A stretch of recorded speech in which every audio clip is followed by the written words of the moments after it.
Assalamualaikum warahmatullahi wabarakatuh. Waalaikumsalam. Alhamdulillahilladzi qail aqimus shalah wa atuz zakah warka'u ma'ar raki'in. Asyhadu an la ilaha illallah wahdahu la syarikalah. Asyhadu anna Muhammadan abduhu wa rasuluh la nabiyya ba'dah. Allahumma salli wa sallim wa barik ala sayyidina Muhammad wa ala alihi wa ashabihi ajma'in. Yang saya hormati Pak Ketua Pengadilan Agama Bangkinang Kampar, Bangkinang ya, Bangkinang, Bapak Dr. Haji Faisal Saleh LC MSI. Kami baru tahu ya bahwa mungkin baru beliau kan. Minta izin Pak untuk perkenalan, kami dari Basnas Kabupaten Kampar langsung ya. Ini beliau sebagai ketua, Bapak Purwadi SPMSI sebagai ketua. Kemudian di sebelah Pak Faisal ini Ustadz Ridwan, Muhammad Ridwan SH MH jadi Waka 4 gitu. Dan saya sendiri Waka 1 Aldin Susilo di bidang pengumpulan Pak. Nah, ini perkenalan dan ini staf kami dari Basnas Kabupaten Kampar. Jadi berempat orang kemari tadi. Untuk perkenalan, kemudian yang saya hormati Bapak Haji Wakil Ketua, ayo, Masya Allah. Baru juga ya. Iya, Masya Allah. Sebenarnya warga kami, teman-teman kami banyak jadi pengendara seperti Pak Abdul Aziz yang dulu di Pekanbaru ya, sekarang udah ke Jakarta Selatan. Dulu di sini ada Pak Bisman. Nah, dulu kalau kami dulu di pesantren Taul namanya John Bisman, kami panggil John. Itu kakak kelas dulu. Ada Tuh Mulyas tuh adik kelas dulu Taul di Padang Panjang. Kini di Dumai ya. Jadi banyak warga kita yang maksud teman-teman lah yang di lingkungan pengadilan agama. Dan dulu saya Fakultas Syariah jurusan Qadha. Mau masuk sana tahun 93 ditutup rekrutmen untuk hakim ya, untuk sementara. Dan kemudian yang saya muliakan, tidak bisa disebutkan satu persatu nama-namanya sini, dari SN di lingkungan pengadilan agama maupun di sebagai karyawan honor Pak ya. Nah, banyak sini. Alhamdulillah kita bersyukur pada Allah, hari ini Allah memberikan pertemuan yang sudah diatur oleh Allah Subhanahu wa taala sebelum kita ada. Karena saya bilang pertemuan ini bukan pertemuan mendadak atau kebetulan Pak. Tapi saya yakin ini pertemuan yang sudah ditakdirkan Allah. Jadi saya selalu mensifati pertemuan-pertemuan itu takdir Allah yang berlaku untuk kita. Mudah-mudahan ini menjadi keberkahan di bulan Ramadan. Amin. Salam dan salam pada Rasulullah sallallahu alaihi wasallam. Allahumma shalli ala Muhammad wa ala alihi.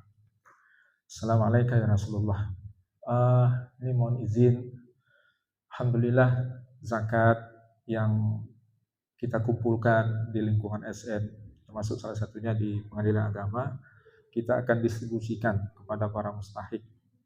Alhamdulillah, mudah-mudahan pada Bapak Ibu yang telah mengeluarkan zakatnya dari penghasilan di lingkungan Pengadilan Agama, mudah-mudahan Allah berikan Bapak Ibu tetap sehat selalu, Allah berikan keberkahan dari setiap harta yang dikumpulkan, kemudian dimudahkan dari segala urusan. Kalau ada yang sedang sakit, kita bermohon, mudah-mudahan Allah sembuhkan, Allah hilangkan dari segala macam kesulitan. Kemudian, alhamdulillah, zakat ini memang diwajibkan kepada orang-orang yang, kalau dalam istilah fikihnya, harta memang yang khusus ditentukan karena di situ sudah ada ketentuan dalam agama. Jadi tidak kesaudara atau yang bukan zakat. Zakat itu berpotensi berkembang kan. Zakat itu memiliki istilahnya kalau dalam agama an-nama, tubuh terus. Jadi tidak seperti rumah kan tidak bisa berkembang ya, karena rumah itu walaupun asetnya miliaran tapi tidak wajibkan zakat. Tapi zakat perdagangan itu wajib tuh. Nah seperti itu. Penghasilan juga tumbuh dari usaha kreativitas kita. Jadi zakat itu memang diwajibkan pada orang-orang yang memiliki harta-harta yang sudah ditentukan dalam agama, kemudian hasil keputusan dari majelis ulama fatwa seperti zakat penghasilan ya dari ASN yang sudah ada putusannya dan bisa didistribusikan setiap bulan. Itu pun ditentukan nisabnya. Jadi kan ASN itu kan sesuai golongannya gajinya tidak semua kadang mencapai nisab Pak ya. Nah, jadi yang tidak mencapai nisab tidak diwajibkan. Jadi yang diwajibkan yang mencapai nisab saja begitu. Sehingga nanti tidak ada apalagi kan keraguan bagi kita di lingkungan manapun kalau dia ASN belum tentu dia wajib bayar zakat kecuali sudah cukup satu nisab. Kemudian secara sederhana zakat yang dikeluarkan itu didistribusikan tertentu juga orang-orangnya, tidak semua orang. Karena namanya zakat di dalam agama kita menyebutnya dengan asnaf 8. Di dalam surah Al-Baqarah ayat 60 kan ada dia, surah At-Taubah maksudnya 60. Dan karena dia mempunyai ciri-ciri khusus, berapa yang dibayarkan, ukurannya berapa harta yang dikeluarkan, kemudian batas minimal harta yang wajib dikeluarkan, kemudian orang-orang yang mendapatkan zakat juga secara khusus, maka ini penting kami dari lembaga Basnas Kabupaten Kampar, semuanya kami atur sedemikian rupa, ada aturannya Bu. Nanti kalau ada banyak orang berzakat secara mandiri, kan ada yang menyalurkan sendiri ya, itu kemungkinan bisa saja terjadi. Misalnya gini, orang yang menerima bukan mustahik misalnya, itu berbahaya. Zakatnya tidak sah secara hukum. Nah, jadi kalau ke lembaga, insya Allah menjadi kuat karena prinsip pengelolaan zakat memegang 3 aturan, aman regulasi, aman syar'i, dan aman NKRI. Regulasi maksudnya aturan perzakatan yang ada di Indonesia, kemudian aman syar'i berarti harus mengadopsi dari syariat agama kita, yaitu agama Islam. Jadi aman, tidak ada masalah kalau disalurkan ke Basnas, karena disalurkan tepat sasaran, kemudian dikelola dengan memakai standar tadi, sehingga Bapak Ibu yang dimuliakan Allah amanlah gitu. Tapi kalau menyalurkan sendiri, khawatir nanti tidak khawatir ya nanti ada yang bukan betul-betul mustahik, apalagi diserahkan kepada panitia yang bukan UPZ.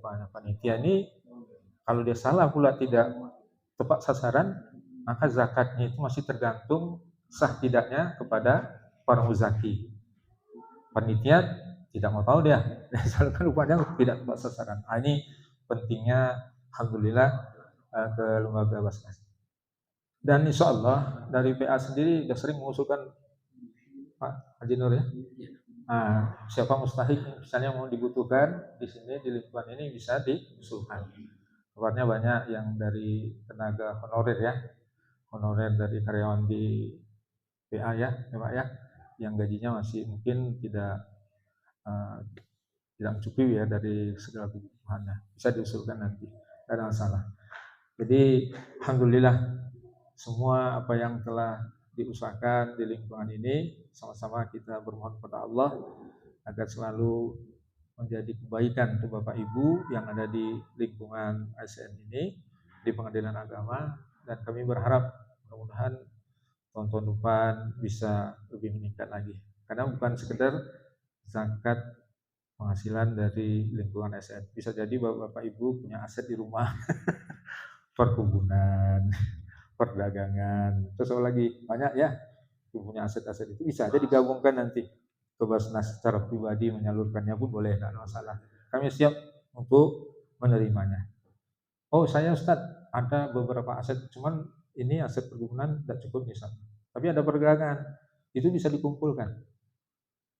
Misalnya Bu punya perkebunan sedikit, kemudian ada pula perdagangan sedikit, terus ada sewa rumah sedikit pula.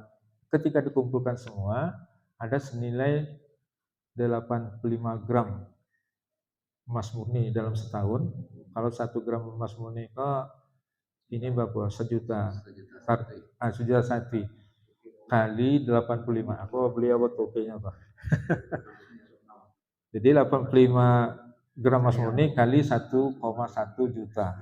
Berarti sekitar berapa Pak Sinarto? 80 87 setahun. 85 lebih. Dia 1,1 juta ya. 8,7 ya. 8,7. Sebanyak itu. Kalau sudah setahun terkumpul semua harta penghasilan kita, walaupun masih berpisah-pisah, ternyata setelah dikumpul setahun, maka wajib dikeluarkan, Pak. Termasuk itu harta yang kita miliki yang terus menghasilkan. Jadi perkebunan tidak cukup banyak, tapi ada aset yang lain. Ini sewa, ini ada perdagangan sedikit, ini macam-macam. Akhirnya apa-apa, nanti disalurkan ke Basnas, kami siap untuk menyalurkan kepada para mustahik yang sangat membutuhkan. Kemudian, sekedar informasi, alhamdulillah setiap tahun zakat-zakat yang dikumpulkan di Basnas Country Company selalu meningkat. Tapi meningkat itu tidak terlalu nampak sekali ya, karena kebutuhan para mustahik yang ada di company sangat banyak, Pak. Apalagi kalau kita lihat di bidang kesehatan, banyak orang-orang yang butuh bubek, miskin banyak ini. Yang tidak bisa bubek, butuh operasi, butuh untuk biaya ini. Kemudian ada untuk biaya pendidikan juga untuk anak-anak yang tidak bisa ujian, patang ada tidak bisa ujian ya Bu. Apa? Ada utang naik sekolah. Akhirnya diberi solusi, ada ke Basnas nanti minta bantuan. Akhirnya ada stand itu, ada kan banyak ya. Di baru-baru ini ada di Kampung Odang seperti itu. Akhirnya jadi solusi juga. Kemudian di bidang kemakmuran misalnya, artinya untuk membantu orang-orang yang butuh untuk biaya untuk bagaimana nanti bisa mereka hidup dengan ekonomi yang terbantu dengan adanya zakat produktif dan lain sebagainya. Ini tentu bermanfaat sekali. Zakat-zakat yang kita kumpulkan ini kalau kita lihat di Basnas, alhamdulillah tersalurkan dengan baik dan manfaatnya sangat banyak sekali. Mudah-mudahan zakat-zakat yang dikumpulkan di PA ini salah satu menjadi bagian penting, Pak ya, dari zakat di Kampar yang bisa untuk mensejahterakan masyarakat yang betul-betul mustahik. Mungkin itu saja, sebenarnya bukan tausiah, tapi menjelaskan ini sebenarnya ketua nanti. Mohon maaf bila ada kekurangan, itu saja yang dapat kami sampaikan. Billahi taufiq wal hidayah. Assalamualaikum warahmatullahi wabarakatuh.